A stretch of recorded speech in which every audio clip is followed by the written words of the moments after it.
এরপরে গাড়ির খোঁজে এসে শুনি এখন গাড়ির নাকি খুব ক্রাইসিস। সেই প্রাণ হাঁপিয়ে ওঠা গরমে অপেক্ষা শুরু হলো আমাদের। পাক্কা 3 ঘন্টা গরমে ঝলসানোর পরে 11টা নাগাদ একটা বোলেরো ভাড়া পেলাম। গাড়ির ভাড়া আগুন। সেই গাড়ি করে আমরা অবশেষে রওনা দিলাম গ্যাংটকের পথে।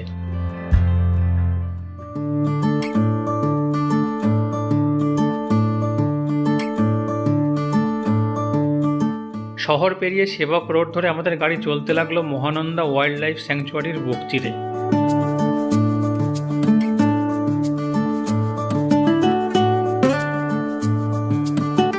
এরপরে শুরু হলো পাহাড়ি রাস্তা।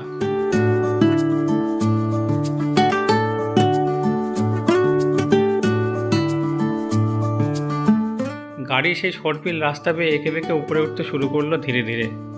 গরম তখনও একটুও কমেনি।